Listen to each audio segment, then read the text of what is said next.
can do something today that can change tomorrow. It doesn't matter how you were born. That was yesterday. It doesn't matter what happened last 5 years, the last 10 years. You may not be able to change that, but you can reposition yourself today. You can make new decisions today that will change what tomorrow will bring. Invest in your future. Refuse to be a mental hobo. Refuse to end your life on the sidewalk. Every time I tell you something, I tell you that I believe in your future. There's a reason I believe in your future. I believe that if you hear these words, you will act on them and they will change your future. None of you was born to be poor. You may have been born poor, but you were not born to be poor. You may have been brought up poor, but you were not brought up to be poor. Understand this. The definition of adulthood is responsibility. When you become an adult, you take responsibility for your future. Become responsible. What do you have in yourself?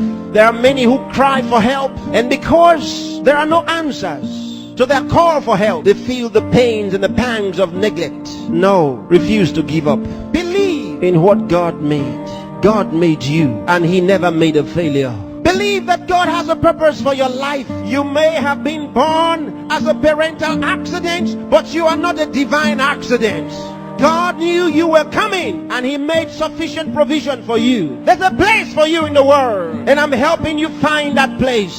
There are certain things you must do for all of what we have discussed to be a reality. There are things that are not in abundant supply. They're limited. One of them is time. Save time. Save it. Keep track of your time. The Bible says for us to redeem the time, because it says the days are evil. You don't have extra time. Life is not a game. Therefore, make every day count for your life. Improve yourself every day. Introduce something into your life that counts. Choose to be a success. Become inspiring. Distinguish yourself with character, with excellence. If you're a musician, be a musician with a difference. Become inspiring. Whatever you do, do it with excellence. Put yourself and your best into what you do and change your world. Remember, there's no extra time. Therefore, whatever you do now, do it the best way the first time. Success is waiting for the man who says yes to success.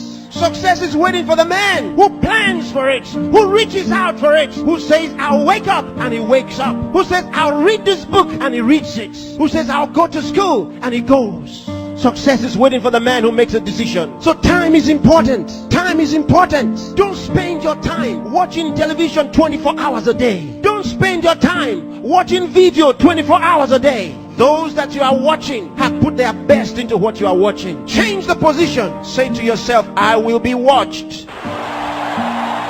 You know, sometimes I'm concerned. There are those who only think about designers' perfume, designers' clothes, designers' shoes. Where are your designs? Where are your own designs? Challenge yourself for the future. There's room for you. There's a place for you at the top. There's a place for you. Train your mind and use it. Give yourself to a teacher. Give yourself to a tutor. Train yourself. Train your mind. And if you train your mind, it will be ready to deliver to you thoughts, the right thoughts and ideas that will earn you commercial value. There's no poverty for the man who has made an investment in his mind and is willing to act. There's no hunger for the man who has trained his mind to think through on every problem, to solve every problem. Train yourself. Think through a problem and render a solution. Let men come to you for advice. Decide to be smart. Decide to be a problem solver. If you make that decision, that's what you will be. Problem solvers are in short supply in the world. There's a place for the man who chooses to be one. Engage yourself in national issues. Get involved. Get concerned. Some of you here are the best writers in the country. But where are your writings? Maybe you are sleeping too much. Maybe you are resting too much. Maybe you are playing too much. It's time to put your best into that writing. Let the country read your writings.